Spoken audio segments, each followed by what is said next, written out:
Welcome. In this video, we are going to explore the Android architecture. We will discuss the components and security model of the Android operating system. Let us begin. Let us delve into the core components and layers of the Android architecture. Here are some of the key characteristics of Android. First, it is a Linux-based open-source operating system. This means it uses the Linux kernel at its core, and its source code is available for anyone to use and modify. Second, it features a layered architecture with clear separation. The architecture is divided into distinct layers, each with specific responsibilities. This modular design promotes maintainability and security. Third, it has an application sandbox security model. Each application runs in its own isolated environment, preventing it from interfering with other applications or the system. Fourth, it uses a component-based application framework. Applications are built from reusable components, such as activities, services, and content providers, which simplifies development and promotes code reuse. Fifth, Android provides hardware abstraction for device compatibility. The Hardware Abstraction Layer, or HAL, allows Android to run on various hardware configurations by providing a standard interface for hardware components. The Linux kernel is the foundation of the Android operating system. It handles core system services, including memory and process management, and also implements and enforces the security model. The kernel includes hardware drivers for device components, enabling interaction with the device's hardware. It manages power consumption and resource allocation, ensuring efficient usage. The network stack enables network communication, and the inter-process communication facilitates communication between different processes. The Hardware Abstraction Layer, or HAL, serves as a bridge between hardware and software. It provides standard interfaces that expose device hardware capabilities to the higher-level Java API framework. This enables hardware-agnostic application development, meaning developers can write applications without needing to know the specifics of the underlying hardware. The HAL is implemented as modules, which are .so files, also known as shared object files, and these modules are loaded by the system at the appropriate time. The code snippet shows an example of HAL interface definition, including the structure for camera module, which has various function pointers for opening the camera, setting torch mode, initializing the camera, and getting the number of cameras. The Android Runtime, or ART, is the execution environment for Android applications. It replaced Dalvik in Android 5.0, also known as Lollipop, and later versions. ART uses ahead of time, abbreviated as AOT compilation instead of just in time, abbreviated as JIT. This means that applications are compiled to native code when they are installed, rather than during runtime.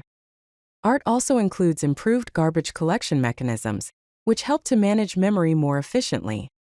It provides better debugging and profiling support, making it easier for developers to identify and fix issues in their code. ART enhances application performance and battery efficiency, leading to a smoother and longer-lasting user experience. It is optimized for low-memory devices and multi-core processors, ensuring that Android can run effectively on a wide range of hardware configurations. Android includes a set of native libraries written in C and C++ that provide essential functionality to the system and applications. These libraries include Bionic, which is Google's custom implementation of the C standard library, optimized for mobile devices with limited resources. The Surface Manager, which manages access to the display subsystem and composites 2D and 3D graphic layers from multiple applications. The Media Framework, which supports playback and recording of various audio, video, and image formats, such as MPEG-4, H.264, and MP3. SQLite, which is a lightweight relational database engine used for structured data storage by applications and the system.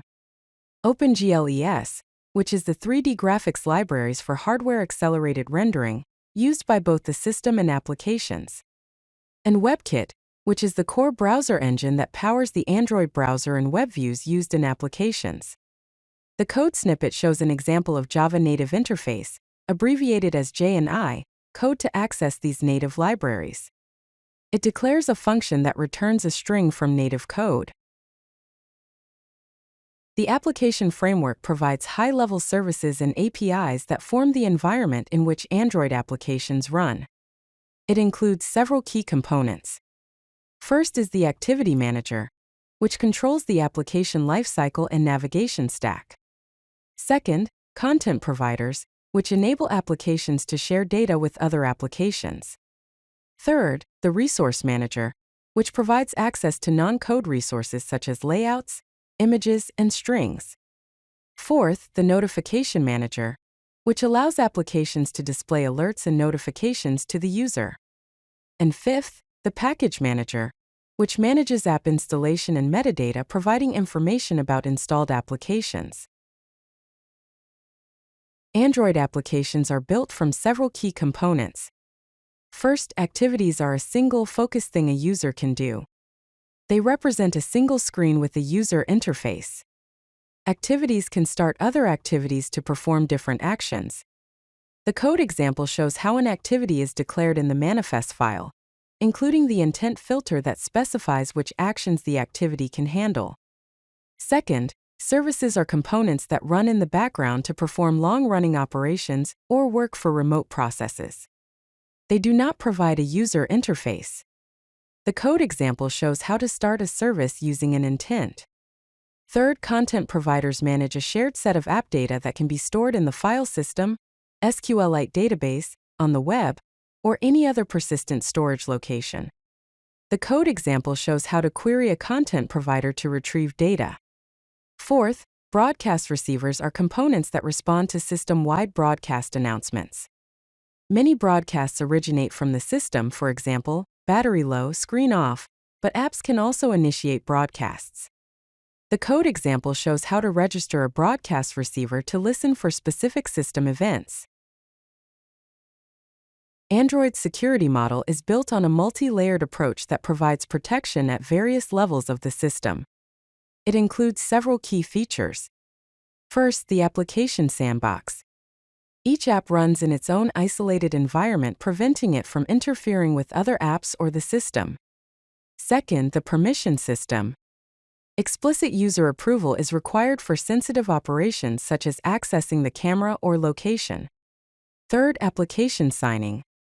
All apps must be digitally signed by the developer to ensure authenticity and prevent tampering. Fourth, SELinux, which is a mandatory access control system that enforces security policies at the kernel level. Fifth, secure boot, which is a verified boot process that ensures the device's software has not been tampered with. Sixth, hardware-backed security, which includes a trusted execution environment, abbreviated as TE, that provides a secure area for executing sensitive code. In summary, the Android architecture is characterized by its layered design, which promotes modularity and hardware independence. The security model is multi-layered, providing robust protection for applications and data. Applications are built from reusable components, such as activities and services, with clear life cycles. The Hardware Abstraction Layer, or HAL, enables hardware-agnostic application development.